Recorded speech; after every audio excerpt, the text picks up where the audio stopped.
Bienvenue à tous pour ce webinaire Relations clients 2023. Quel défi à relever pour les acteurs du transport et de la logistique? On va être deux pour animer ce webinaire. J'ai le plaisir de co-animer avec Jean-François, notre spécialiste transport et logistique. Jean-François, je te laisse te présenter. Oui, bonjour à tous. Donc Jean-François Tournade. J'ai rejoint Eloquent en début d'année. Pour la petite histoire, moi, ça fait une quinzaine d'années que je travaille dans le milieu de l'expérience client et de la relation client. J'ai rejoint Eloquent parce que j'ai trouvé tout simplement qu'il y avait un positionnement qui était très particulier et que j'ai adoré. Mais ce sera l'occasion de vous présenter tout ça lors de la présentation évidemment d'Eloquent et de son positionnement. Oui, donc moi, je suis Frédéric Canavette. Je m'occupe en fait des bots chez Locan, Product Manager Bot, mais également des projets digitaux et souvent des webinaires comme ce matin. Alors, qu'est-ce qu'on va voir au sommaire de ces 30 minutes? En fait, Jean-François va rappeler brièvement qui est Eloquence pour ceux qui ne nous connaissent pas. Ensuite, il y aura une petite vision macro, justement.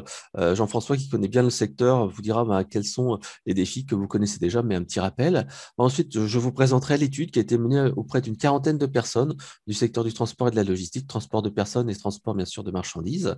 Et ensuite, on verra ensemble 6 cas pratiques d'excellence relationnelle à prendre en exemple dans le secteur du transport et de la logistique. Et bien sûr, à la fin, on verra une petite session de questions-réponses et une conclusion. Alors, pour commencer, Jean-François, je te laisse présenter Eloquent en quelques mots. Oui, bien sûr. Donc, Eloquent, on est un éditeur de logiciels spécialisé sur l'expérience client, la relation client, avec une existence depuis plus de 20 ans maintenant. 3 en Europe, donc 2 sites en France, un site à Levallois, un site à Gières, où sont la majorité de nos équipes, et puis une antenne en Allemagne. Aujourd'hui, c'est plus de 120 experts, avec une croissance continue, organique sur la croissance humaine. Et puis, on gère aujourd'hui pratiquement 1,5 milliard d'interactions par an. On va gérer 150 millions d'enquêtes par année également. On est très fiers aussi d'annoncer qu'on est certifié ISO 27001 et ISO 27701. Alors, pour ceux qui ne connaissent pas, c'est l'état de l'art finalement sur tout ce qui est compliance et RGPD. Ça, c'est un positionnement voulu et une ambition très forte de notre direction pour rassurer notre client et être pionnier un peu en quelque sorte sur ces aspects-là. Et puis, pour des éléments un peu plus macro, aujourd'hui, c'est 320 clients, c'est à peu près une quarantaine de pays pour lesquels on intervient, on distribue nos solutions. Donc voilà, vraiment un écosystème et une maîtrise, on va dire, du sujet et une volonté de se déployer de plus en plus à l'international pour Eloquent. Alors, je le disais tout à l'heure en préambule, en me présentant, ce qui m'a fait rejoindre Eloquent, c'est son positionnement particulier. Euh, il faut voir que sur Eloquent, vous avez finalement 2 piliers qui sont intéressants. Le premier, c'est le pilier contact, solution contact. Donc, on va être dans finalement tout ce qui est gestion des interactions clients. Et là, les interactions clients, aujourd'hui, elles sont multicanales, omnicanales. On va parler de voix, de mail, de chat, de réseaux sociaux, de médias digitaux. Voilà, c'est aujourd'hui la capacité d'Eloquent d'adresser finalement ces sujets-là avec une plateforme totalement omnicanale. Quand on parle de contact, mais on va également parler d'interface, d'intégration avec les CRM existants. On va également parler de self-care et d'automatisation des réponses aux demandes. Donc, un très fort enjeu sur l'intelligence artificielle qui est au cœur de nos solutions de contact. Et puis, à l'autre bout, vous avez quelque chose qui est très complémentaire, qui sont les solutions de feedback. Et là, je vais parler plutôt de voix du client. La voix du client, elle va englober les enquêtes, c'est-à-dire ce qu'on dit de votre entreprise, et puis les outils d'analyse, c'est-à-dire là également de l'intelligence artificielle embarquée avec les outils de sémantique qui vont permettre en fait de visualiser assez clairement quels sont les points de satisfaction, les points d'insatisfaction, les best practices, ce qu'il faut changer à l'intérieur du parcours client. Donc, c'est pour vous une vue assez claire de comment je vais pouvoir opérationnaliser des plans d'action par rapport au retour des clients qui sont faits à chaque point un peu chaud du parcours client. Donc, vraiment très intéressant. Et on va évidemment compléter nos offres à travers tout un écosystème de partenaires qui va nous permettre d'adresser évidemment de nombreux sujets. Ok. Merci Jean-François pour ce rapide tour d'horizon d'Eloquent. Maintenant, on va passer dans le vif du sujet. En quelques minutes, si tu nous dis en quelques mots, quels sont les défis que vous connaissez, vous, dans le transport de la logistique? Donc, tu nous as fait une petite synthèse en disant, voilà, quels sont pour nous ce qu'on ressent, ce qu'on voit du marché sur les problématiques à adresser. Oui, tout à fait. Alors, j'ai voulu scinder en deux parties, parce que quand on parle transport logistique, finalement, il y a deux secteurs un petit peu différents, voilà, avec des enjeux qui sont un peu similaires. Euh, le premier secteur, on va parler de transport de marchandises. Et si je fais un petit retour en arrière quand même sur ces dernières années qui ont été riches en actualité, il y a eu le Covid, maintenant il y a des tensions sur l'énergie, il y L'énergie. a des tensions sur le recrutement. Le transport de marchandises, on va dire qu'il a plutôt une forte résilience par rapport à ce qui s'est passé. D'une part, parce que si on revient sur les années Covid, eh bien évidemment, ça a été une accélération du commerce en ligne et donc des besoins de livraison. Donc, plutôt un secteur en forte croissance. Et donc, la nécessité de s'organiser autour de ça, autour de cette forte croissance. Et puis, de l'autre côté, j'ai le transport de voyageurs, alors qui a une plus forte sensibilité à la crise, hein, puisque, effectivement, si on revient sur les années Covid, là, finalement, il y a eu un impact fort sur le chiffre d'affaires, puisque les transports ont été à un moment donné gelés. En revanche, il y a une reprise forte de la demande depuis cet été avec des réservations. Il y a un problème également d'alignement des ressources et des moyens face à cette demande, hein. On entend tous parler des problèmes de recrutement, etc. Forte tension, forte reprise, mais également nécessité de recruter. Et donc, pour ces deux enjeux-là, finalement, par rapport à ces deux situations-là, la relation client, elle redevient un enjeu majeur, puisque finalement, il va falloir prendre en considération un peu les risques qu'il y a sur les années à venir. Donc, c'est utiliser le digital pour les interactions à faible valeur ajoutée, ça absorber les pics de demande malgré les tensions sur les effectifs. Ça, c'est intéressant aussi, parce que difficulté de recrutement, il faut faire plus Avec moi. à effectif constance ou avec moi. Donc, c'est une problématique qui est un vrai enjeu. C'est informer également de manière proactive euh, les clients à travers les canaux qu'ils utilisent. D'accord. Et là, quel que soit le panel, hein, on sait que maintenant, voilà, ils veulent des réponses en instantané, toujours, tout le temps, quasiment 7 jours sur 7. Il y a une forte demande là-dessus. C'est garantir également la satisfaction client malgré les aléas logistiques. Et là, on a bien vu qu'il y a eu des secteurs en reprise où, par exemple, sur le transport aérien, cet été, ça a été compliqué, justement, dû à cette main-d'œuvre qui n'était pas encore tout à fait formée et recrutée.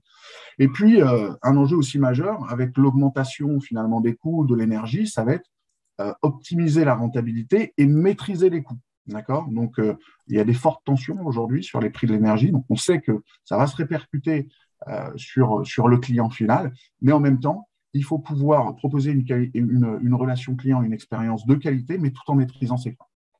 Alors, merci Jean-François pour cette petite vision macro. Maintenant, on va passer à l'étude.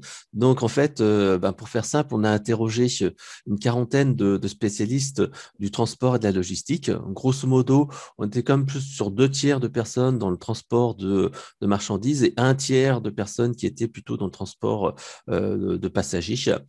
Donc, on a posé 4 questions simples. C'était quels sont les irritants, quelles sont les bonnes pratiques, quelles sont les 2 priorités d'investissement pour 2023 et que rêveriez-vous de faire? Le but pour nous, c'est simplement de savoir un petit peu s'il y a des bonnes pratiques à partager et émerger.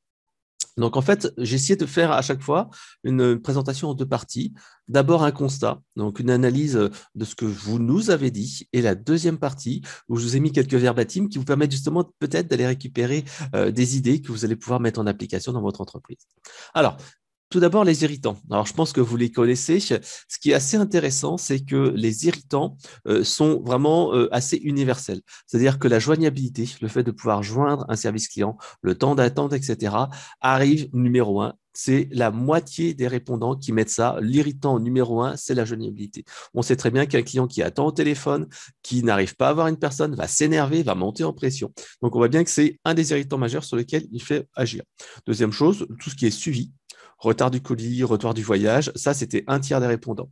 Les retards et aléas, bah, ça, forcément, si on a un problème de livraison ou de production, bah, ça a un impact important.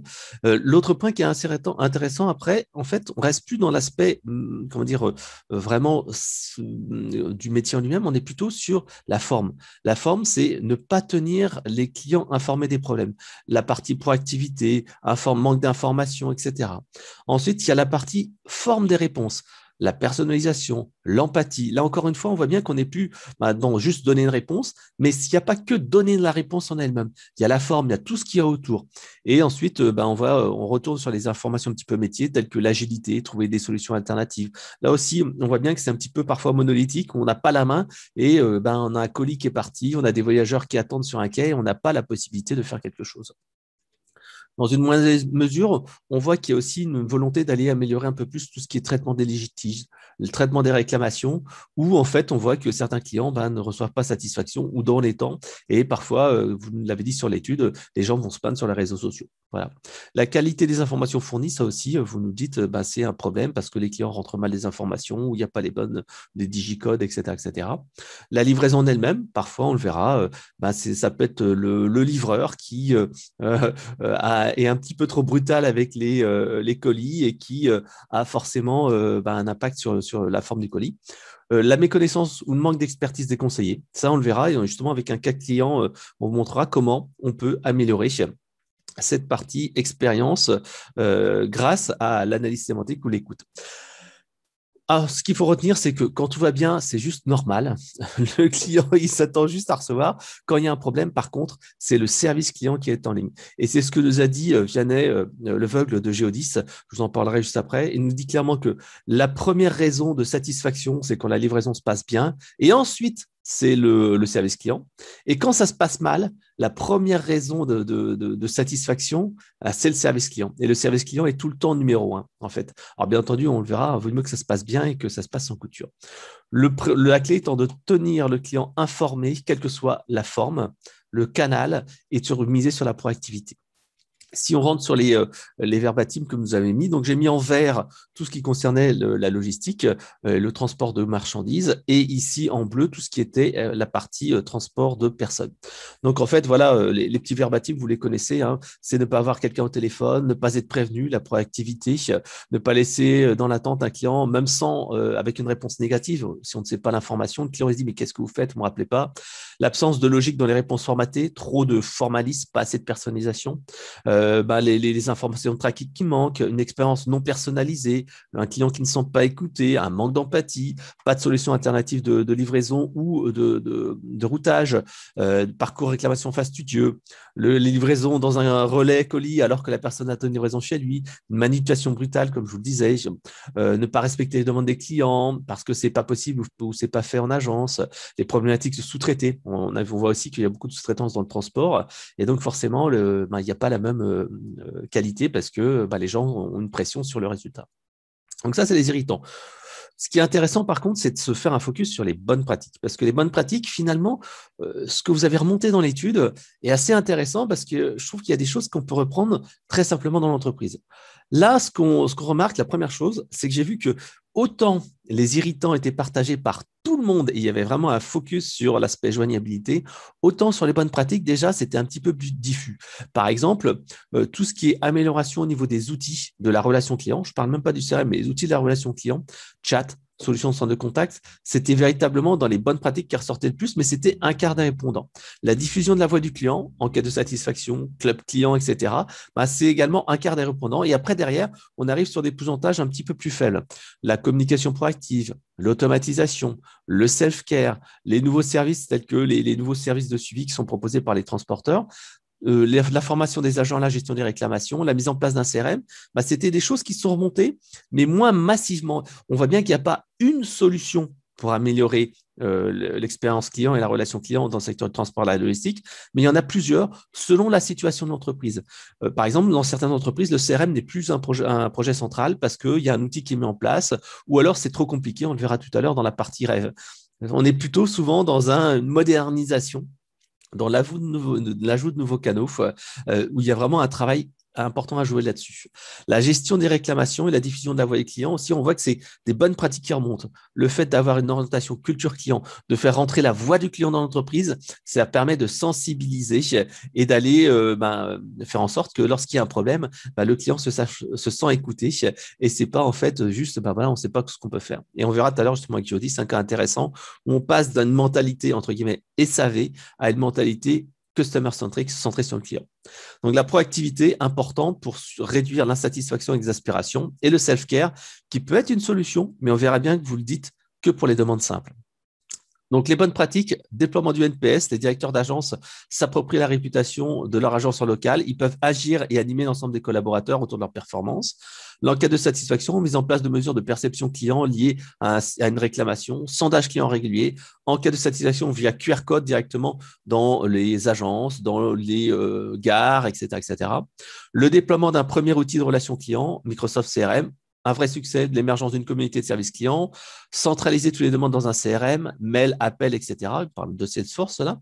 L'accompagnement des collaborateurs à travers différents projets. Là, encore une fois, c'est faire participer les clients au projet d'amélioration qui est excellent pour améliorer la culture client et l'application. On parle bien de symétrie des attentions, par exemple.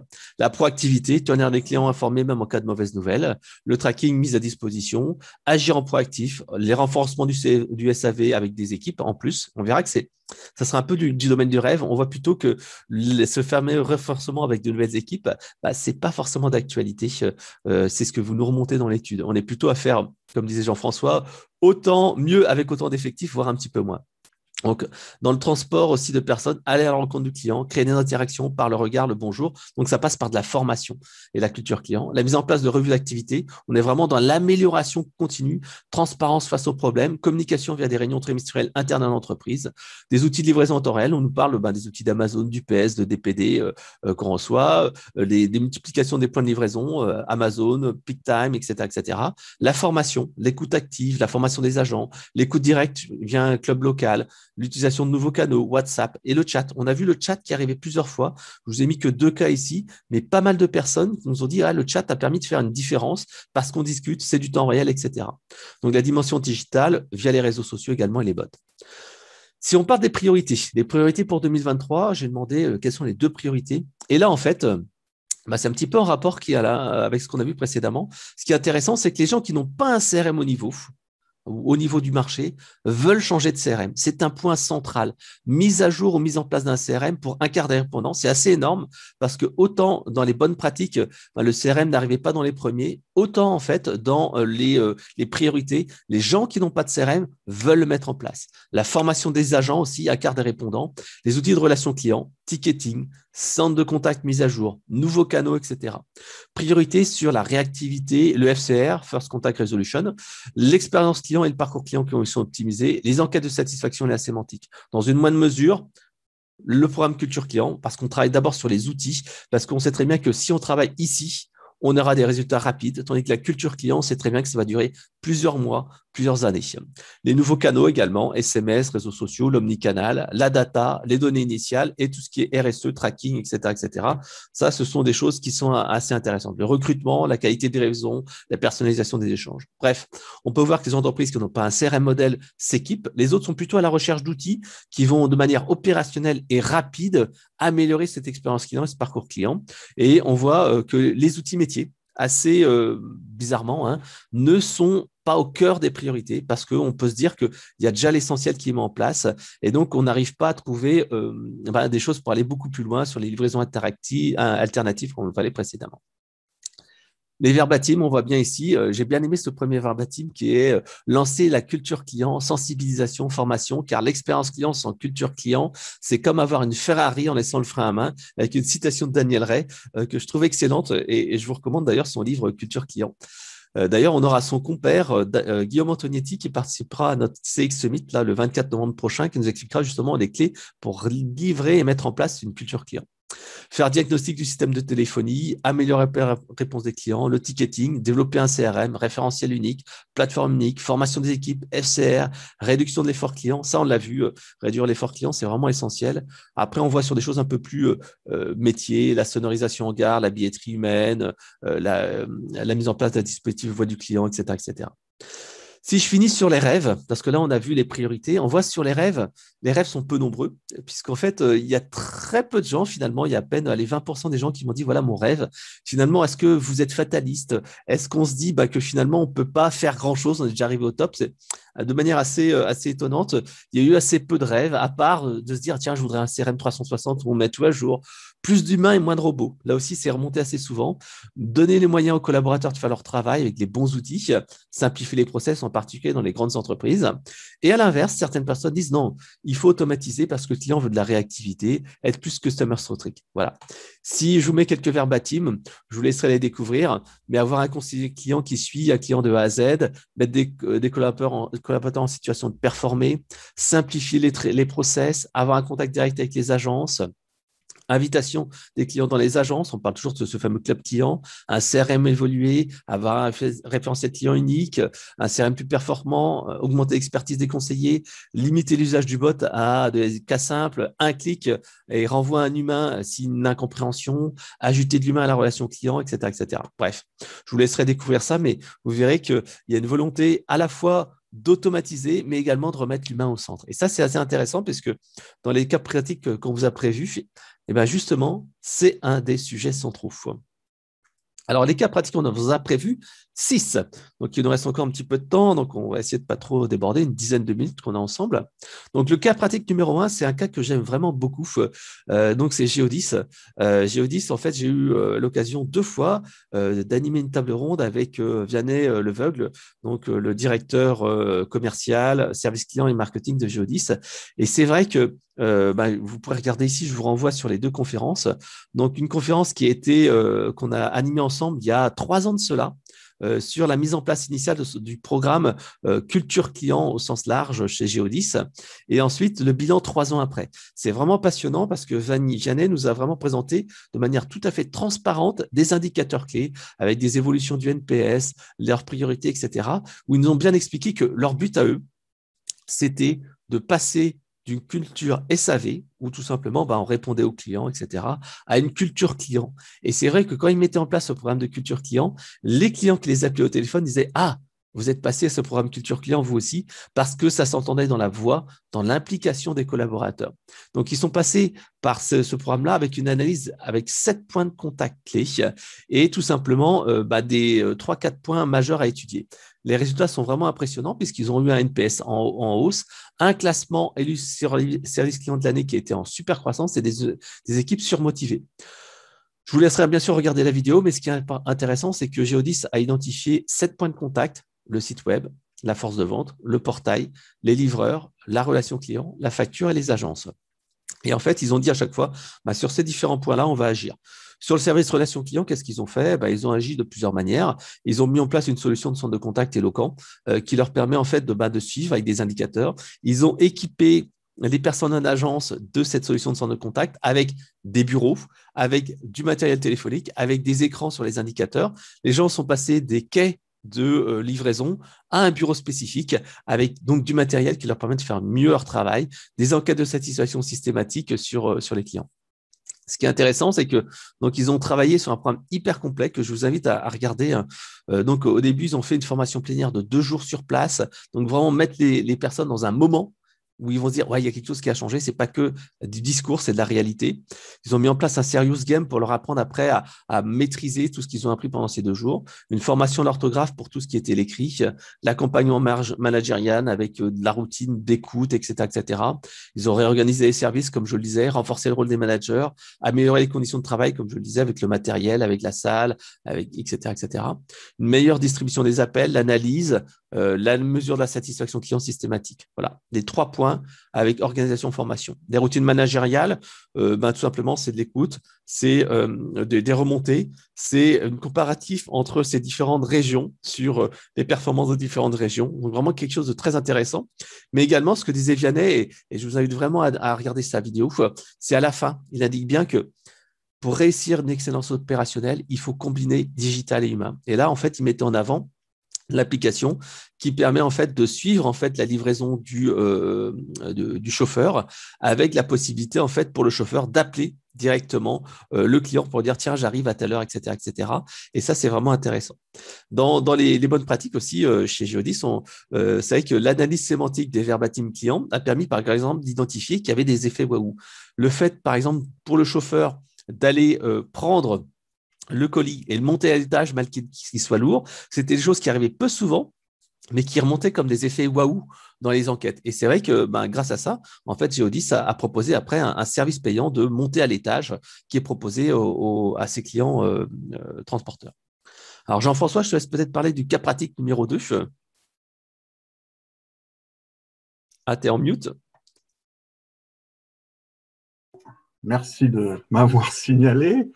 Oui, je vais vous parler là d'un client chez nous qui était client chez nous qui est en fait un transporteur spécialisé dans le transport adapté de personnes qui sont handicapées. Donc, le sujet, il est complexe parce que là, on est vraiment sur du transport sur mesure avec des horaires qui sont à la carte, à la demande par les usagers.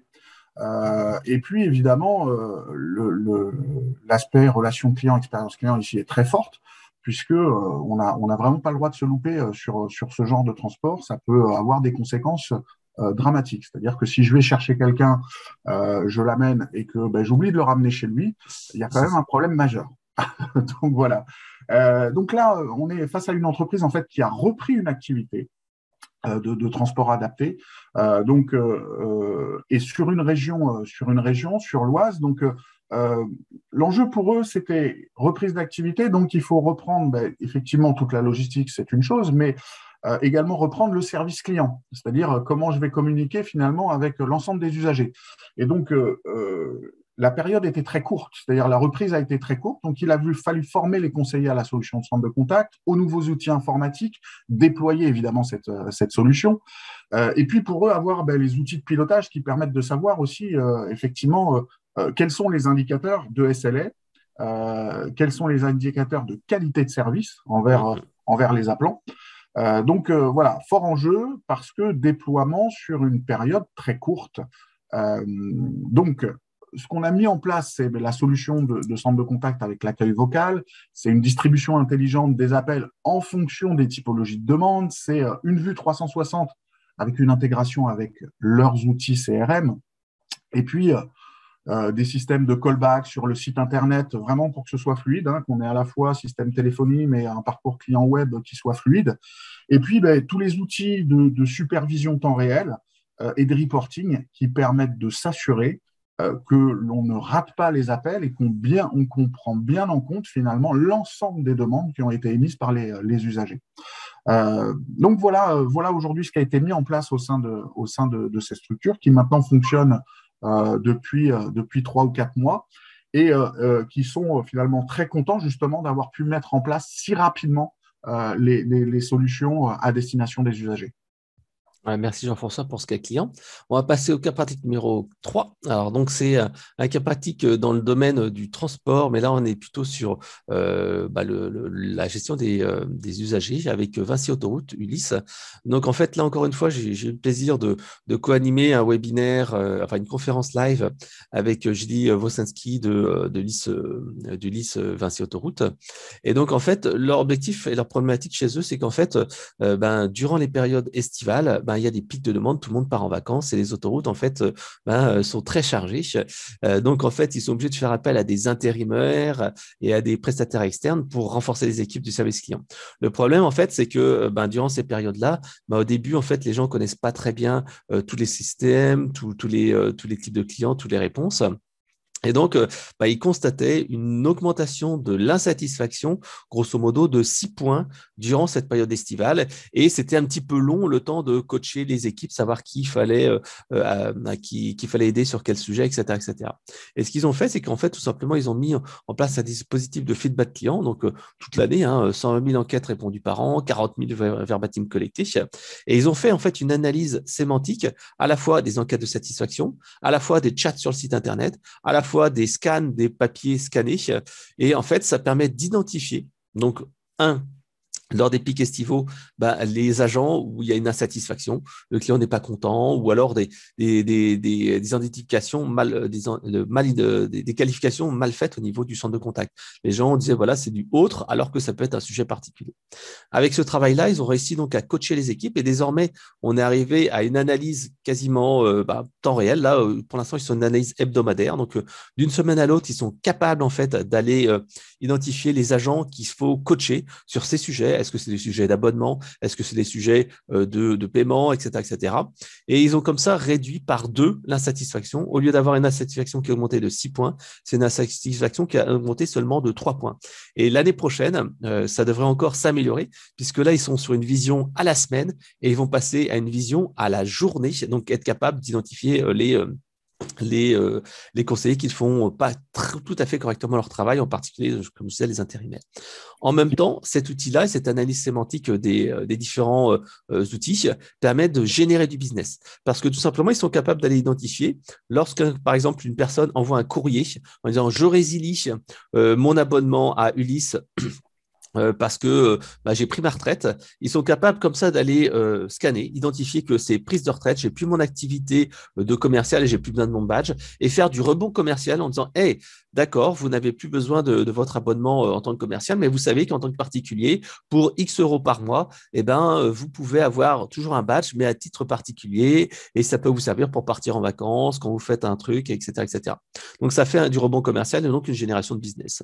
Donc ça, c'est assez intéressant. Et ce qui est vraiment bien, c'est que c'est vraiment de l'omnicanal avec de l'analyse à la fois du chat et des enquêtes, etc., etc. Alors, le cas pratique numéro 4, c'est un cas pratique avec un de nos partenaires dans le domaine du bot. En fait, c'est une société de transport de colis nationale française, très connue, qui tout simplement veut renseigner ses clients en dehors des horaires d'ouverture. Puisque il y a des clients qui sont à l'étranger, il y a des clients qui n'ont pas Internet et il y a des clients qui sont un petit peu allergiques aux outils informatiques et ils veulent appeler au téléphone et ils veulent avoir la réponse à leurs questions. Et donc, quand ils appellent dans les horaires de bureau, tout va bien, mais quand ils appellent après 19h, après 20h, après 21h ou tôt le matin, ils sont un petit peu coincés. Pour l'instant, il n'y a pas de solution et ils se retrouvent un petit peu insatisfaits. Et donc, le challenge a été de mettre en place un callbot en dehors des heures d'ouverture qui, justement, va permettre de répondre à la voix aux demandes des clients avec une détection en fait, des numéros de colis. Ça, c'est pas évident parce que vous savez comme moi que les structures de numéros de colis sont assez complexes avec des chiffres, des nombres, etc. Et la solution a été de permettre justement d'aller identifier ces différents numéros de colis, de pouvoir les dicter à l'oral et de pouvoir comme ça faire un suivi du colis au client. Donc, ça a remplacé le SVI actuel en dehors des heures de routage pour tout ce qui est de traitement, des heures d'ouverture du bureau. Et ça permet de faire du routage intelligent, donc router par exemple sur des services particuliers, ou alors faire un traitement direct en disant, voilà, votre colis a été livré à telle heure, est-ce que vous voulez le livrer à une autre période, est-ce que vous êtes disponible, pas disponible, etc., etc. Donc, ça a permis vraiment de retravailler totalement l'expérience client en dehors des heures d'ouverture. Le cas pratique numéro 5, le dernier que je vous ai cité aujourd'hui, c'est un livre en fait qui a été écrit par Jonathan Lefebvre, qui a été en fait membre de la startup Captain Train, qui maintenant s'appelle Trainline. C'est un livre que je vous recommande de lire. C'est en fait l'obsession du service client. Il explique en fait dans son livre comment il a réussi à faire en sorte que le service client soit un facteur d'enchantement chez Captain Train. Et pour lui, en fait, il a remonté 6 bonnes pratiques à retenir. La première, en fait, c'est être très rapide sur la prise en charge. Pour lui, et il l'a dit, et c'est ce que vous venez remonter dans les irritants initiaux, le délai de traitement est essentiel. Et le but, c'est pas forcément de répondre aux clients, mais enfin de répondre, lui donner une solution, mais c'est au moins de répondre aux clients. Et tous ces efforts ont été faits pour tout simplement être capable de répondre le plus rapidement possible, quel que soit le canal, réseaux sociaux, téléphone, chat, et répondre aux clients, même si c'était un simple accusé de réception, même si c'était je dire OK, on prend votre demande, etc., etc. Deuxième chose, il disait voilà, il faut utiliser son produit et devenir un expert sans se forcer. Et c'est en utilisant son produit qu'on voit les points faibles. En interne, il faut faire de l'amélioration continue.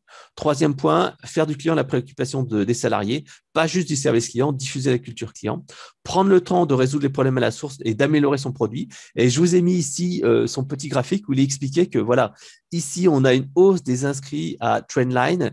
Et ici, en fait, c'était le nombre de tickets qui avaient été ouverts à la hotline. Et on voit bien que ça, on a vraiment un inscrit qui est enfin un nombre d'inscrits qui est exponentiel, qui augmente le nombre d'inscrits. Par contre, le nombre de tickets n'a pas bougé parce qu'ils ont travaillé sur la fluidité, ils ont travaillé sur l'anticipation, ils ont travaillé sur la proactivité, etc., etc. Et il a dit, voilà, il faut vraiment investir dans les outils de support interne, améliorer le produit, le back-office, la base de connaissances, le parcours client et réduire l'effort client. Et tout simplement agir plus que promettre, admettre ses erreurs. Donc, si vous êtes intéressé, je vous ai mis ici une petite interview que j'ai faite de lui et qui est assez intéressante sur comment on va améliorer la qualité.